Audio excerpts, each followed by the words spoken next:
வணக்கம் மக்களே, welcome to universe voice Tamil. இன்று நாம் காண இருப்பது குரு என்பவர் யார், அதை பற்றிய கதையைத்தான் பார்க்க போகின்றோம். ஞானி ஒருவருக்கு வயதாகிவிட்டது. மரணம் அவரை இருக்கரம் நீட்டி அழைத்து கொண்டிருந்தது. உயிர் உடலை விட்டு சிறிது சிறிதாக பிரிந்து கொண்டிருந்தது. அப்போது அவரது சீடர்கள் சோகமாய் அவரை சுற்றி நின்று கொண்டிருந்தனர். அவரது சீடர்களில் ஒருவர், உங்களிடம் பலமுறை கேட்டும் உங்கள் குரு யார் என்பதை எங்களுக்கு கூறவே இல்லை. இன்னும் கொஞ்ச நேரத்தில் மரணமடையப் போகின்றீர்கள். அதற்குள்ளாக யார் அந்த குரு என்பதை எங்களுக்கு சொல்லுங்களேன் என்று கேட்டார். எனக்கு குரு யாரும் கிடையாது. 3 பேர் உண்டு. அவர்களை பற்றி சொல்ல வேண்டுமென்றால் இப்போது நேரம் இல்லை. இன்னும் சற்று நேரத்தில் மரணமடைந்து விடுவேன். அதனால் என்னால் உங்களிடம் அவர்களை பற்றி கூறுவது இயலாது என்றார் ஞானி. நீங்கள் இறக்கவில்லை, உயிரோடுதான் இருக்கின்றீர்கள். காற்றை சுவாசித்து கொண்டு இருக்கின்றீர்கள். சுயநினைவோடுதான் இருக்கின்றீர்கள். மரணிப்பதற்கு முன்பாக அவர்களின் பெயர்களையாவது எங்களுக்கு சொல்லுங்களேன் என்றார்கள். என்னால் முடிந்தவரையில் உங்களுக்கு சொல்கிறேன் என்று ஞானி சற்றே நிறுத்தி நிதானமாக மூச்சுவிட்டார். பின்பு பேசத் தொடங்கினார். என்னுடைய முதல் குரு ஒரு திருடன். உங்களுக்கு இது ஆச்சரியமாக இருக்கலாம், ஆனால் அதுதான் உண்மை. தொடர்ந்து நான் சொல்வதை கேட்டால் உங்களுக்கு புரியும். ஒரு நாள் நான் பாலைவனத்தை கடந்து ஒரு கிராமத்தை அடைந்தபோது மிகவும் இருட்டிவிட்டது. ஊரே வெறிச்சோடி கிடந்தது. அத்தனை வீடுகளும் பூட்டப்பட்டு கிராமம் முழுவதும் ஆழ்ந்த உறக்கத்தில் இருந்தது. தங்குவதற்கு ஏதாவது இடம் வேண்டுமே என்று தேடிய போது உள்ளே நுழைந்து துடுவதற்காக ஒரு வீட்டின் சுவற்றில் கன்னம் வைத்து கொண்டிருந்த திருடனை பார்த்தேன். அவனிடம் சென்று, இங்கே தங்குவதற்கு ஏதாவது இடம் இருக்குமா என்று கேட்டேன். அவனோ, உங்களை பார்த்தால் ஞானியைப் போல தெரிகின்றது. இந்த நள்ளிரவில் இடம் தேடி கண்டுபிடிப்பது ரொம்ப கடினம். உங்களுக்கு ஆட்சேபனை இல்லை என்றால் என்னுடன் வந்து தங்கிக் கொள்ளலாம் என்று சொன்னான். அவன் ஒரு திருடன். அவனுடன் எப்படி சென்று தங்குவது என்கிற சந்தேகம் எழுந்தது. அதனால் தயங்கினேன். அப்போது என்னுள் ஒரு எண்ணம் உழைத்தது. ஒரு திருடனே பயப்படாமல் தயங்காமல் அவனுடன் தங்க அழைக்கின்ற போது ஞானியாகிய நான் ஏன் தயங்க வேண்டும் என்கிற கேள்வி பிறந்தது. நான் உங்கள் வீட்டிற்கு வந்து உன்னோடு தங்குகிறேன் என்று சொன்னேன். அவன் மகிழ்ச்சியுடன் தனது சிறிய வீட்டிற்கு என்னை அழைத்துச் சென்றான். அங்கே தங்கினேன். 1 நாளோ 2 நாளோ அல்ல, 1 மாதம் வரை அவனுடன் தங்கினேன். அவன் மிகவும் அன்பானவனாக இருந்தான். நல்ல மனிதனாக. ஒவ்வொரு நாளும் திருடுவதற்கு கிளம்பும்போது, நான் எனது தொழிலுக்கு கிளம்புகிறேன், நீங்கள் உங்கள் தொழிலான தியானம் செய்யுங்கள் என்று என்னிடம் கூறிவிட்டு செல்வான். அப்படியே நானும் தியானத்தில் ஈடுபடுவேன். அவன் திரும்பி வந்ததும், ஏதாவது கிடைத்ததா என்று ஆவலோடு கேட்பேன். எதுவும் கிடைக்கவில்லை, நாளை போய் பார்க்கலாம் என்று பதிலளிப்பான். அவன் ஒன்றும் கிடைக்கவில்லையே என்று ஒரு நாள் கூட வருத்தமடைந்ததே கிடையாது. நம்பிக்கை இழக்காமல் மறுநாள் முயற்சி செய்வதாகவே எப்பொழுதும் கூறுவான். நான் தங்கியிருந்த 1 மாதம் முழுவதும் அவன் வெறும் கையுடனே தான் திரும்பி வந்தான். கடவுள் விருப்பப்பட்டால் நாளை நிச்சயம் எனக்கு ஏதாவது கிடைக்கும் என்பான். நீங்களும் எனக்காக பிரார்த்தனை செய்யுங்கள். இந்த ஏழைக்கு உதவி செய்யுமாறு கடவுளிடம் வேண்டிக் கொள்ளுங்கள் என்பான். இப்படிப்பட்ட அவனது தளராத நம்பிக்கை எனக்கு ஆச்சரியமாகவும் நல்ல படிப்பினையாகவும் அமைந்தது. ஏனென்றால் தொடர்ந்து பல வருடங்களாக தியானம் செய்து வந்தும் என் வாழ்வில் எதுவுமே நிகழவில்லை. ஒரு கட்டத்தில் நான் மனமுடைந்து போய்விட்டேன். எனது நம்பிக்கை முழுவதையும் இழந்துவிட்டேன்.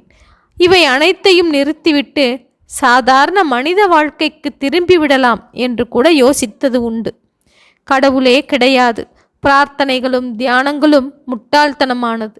இதனால் எந்த பயனும் கிடையாது. எனவே இதையெல்லாம் நிறுத்தி கொள்ளலாம் என்கிற நினைப்பு எழுகின்ற போதெல்லாம் அந்த திருடனின் நினைவு வரும்.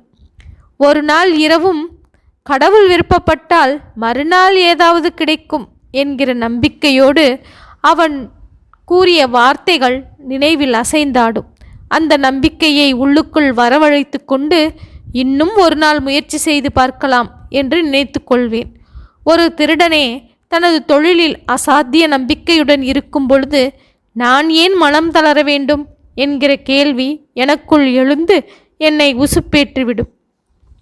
ஆக அந்த திருடன் கொடுத்த நம்பிக்கை உணர்வுதான் என்னை தியானத்தில் உறுதியாக ஈடுபட தூண்டியது. அதுவே ஒரு நாள் பழித்தும் விட்டது. ஞானத்தை பெற்றபோது அந்த திருடனின் கிராமத்திலிருந்து பல ஆயிரம் மைல்களுக்கு அப்பால் இருந்தேன். ஆனாலும் அவன் இருக்கும் திசை நோக்கி வணங்கினேன். எனவே எனது முதல் குரு அந்த திருடன்தான்.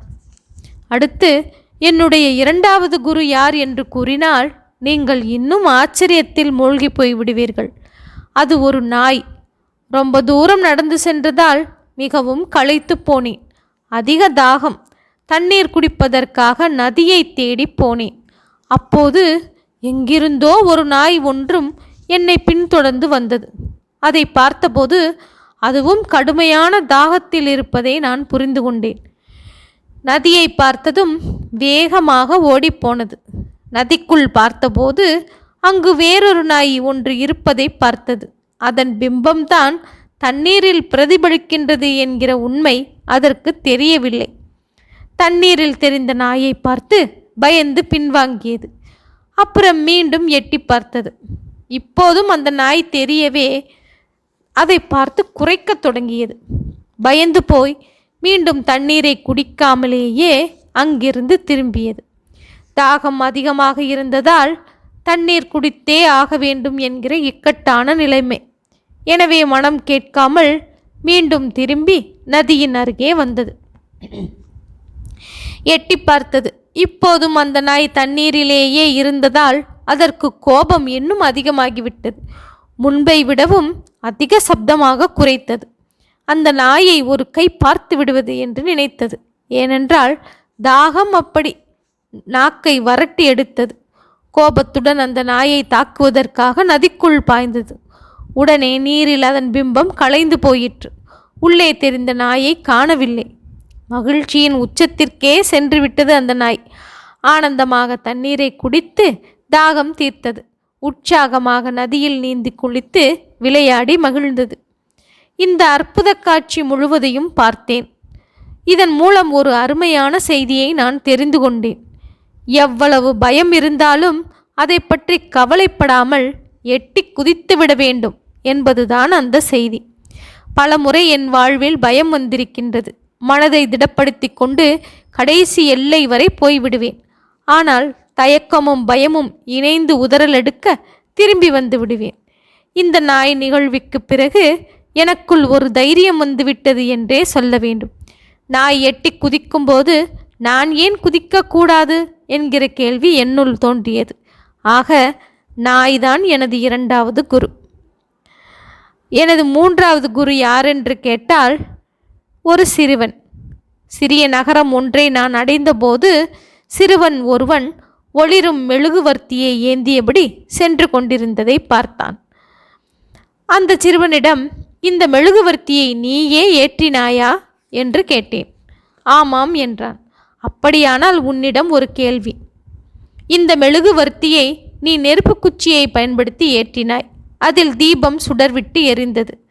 ஆனால் நீ அவ்வாறு ஏற்றுவதற்கு முன்பு ஒளி எதுவும் கிடையாது. ஏற்றியதும் தான் ஒளி வந்தது. என்னுடைய கேள்வி என்னவெனில், அந்த ஒளி எங்கிருந்து வந்தது என்பதுதான். உன்னால் அதற்கு பதில் கூற முடியுமா என்று கேட்டேன். எனது கேள்விக்கு பதில் சொல்லாமல் அவன் செய்த காரியம் என்னை திடுக்கிட வைத்தது. மெழுகுவர்த்தியை ஊதி அணைத்துவிட்டு என்னை பார்த்து கேட்டான்.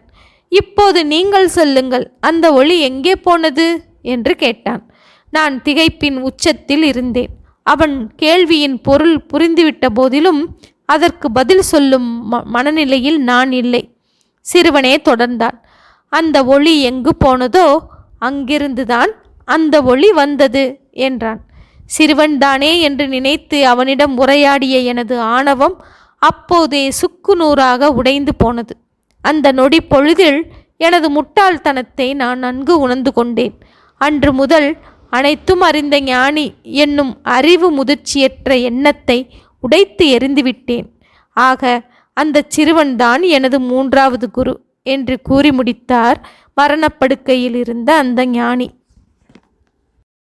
ஓகே மக்களே, குரு என்பவர் யார் என்பதை பற்றிய கதையை பார்த்தோம் அல்லவா? மீண்டும் இது போன்ற ஒரு செய்தியுடன் சந்திப்போம். இதுவரை எனது யூனிவர்ஸ் வாய்ஸ் தமிழ் சேனலை சப்ஸ்கிரைப் செய்யாதவர்கள் சப்ஸ்கிரைப் செய்து கொள்ளுங்கள், ஷேர் செய்யுங்கள், மறக்காமல் லைக் செய்யுங்கள். ஓகே மக்களே, நன்றி, வணக்கம்.